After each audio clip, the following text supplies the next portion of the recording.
This is Jet from jetspencer.com, and today I'm going to be talking about the 7 deadly sins, or at least one today. I'm going to be starting a series where I will be going through the 7 deadly sins and how they actually make your life prosper instead of degrade. And the reason why I wanted to do this is because I feel like there's a lot of fallacies, not only in religious texts, but in particular in the way people follow them. And what ends up happening is they actually end up hindering and hurting their own progress, whether it be through self-development, personal growth, or self-actualization, and simply falling back and wondering why they're not moving forward in life. And I believe addressing the 7 deadly sins will help you dramatically. So let's get right into it. We are going to be starting off today with lust. Lust, also known as luxuria in Latin, which is also a way of saying carnal, is a uninhibited lust, an uninhibited need, an uninhibited desire, a feeling to go out there and see the world and fuck the shit out of it, whether it be a lust for women or a lust for men or a lust for money or a lust for power. These have been demonized and told to you, to I, to society in general that this is not good. But in the end, this is just a means to stop us from our natural desires as human beings. We were meant to lust. We were meant to be sexually expressive. We were meant to channel our desires into a multitude of lives, meaning that it affects every single part of your life, from your love life, to your work life, to your social life. Whatever it is you're trying to accomplish in life, having a lust, an uninhibited desire to go for what you want is not bad. Something that will truly set you apart from people who are considering themselves much more divine. It's a much more morality-driven viewpoint rather than adjusting themselves in the present moment and true reality as it is. Most people will go through life seeing it as they want it to be, rather than actually realizing the things that are in front of their own 2 eyes. And how can we help with this? And don't get me wrong, there are things in terms of lust that could be considered bad. And I use quotation marks simply because I don't want to make the moral argument because of these, but one that I can clearly stand by is the idea of rape. You should not rape anybody if you have an uninhibited desire, but that doesn't mean you should not go for what you want in life.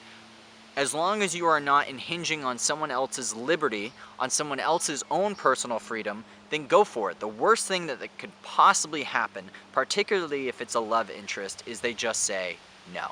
That is the absolute worst thing that can happen to you. Then you just walk away until you are much more attracted to a new desire that has come into your vision. Lust is something that should be embraced, not something to be fought. Like a great man once said, what you resist persists. I believe that was Buddha.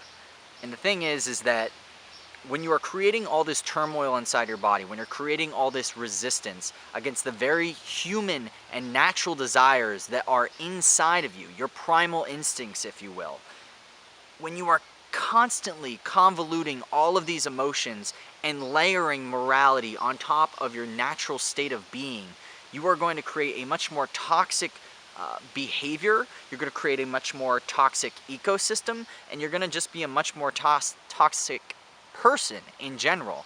And it is about superseding these superficial layers of social conditioning that we've been taught about, particularly sex. I mean, lust is a breed to sex, and as you know, as I know, we would not be here without sex. The human species would not be here without sex. Sex is what drives us. Sex is the connection between 2 people and cementing that connection so wholeheartedly that you bring another life into this world. It is absolutely amazing and not something to be chastised and held down and berated and just completely personified as a devil's dream, if you will. Something where people are constantly not even talking about it.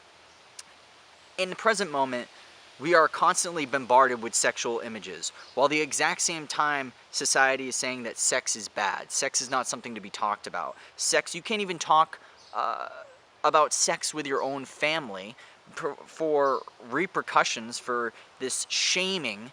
For what reason? The family would not be there without sex in the first place. Sex should be open, should be an honest conversation between people as well as lust, and understanding your underlying desires of not only your subconscious mind, but of the deep primal genes that you have in you.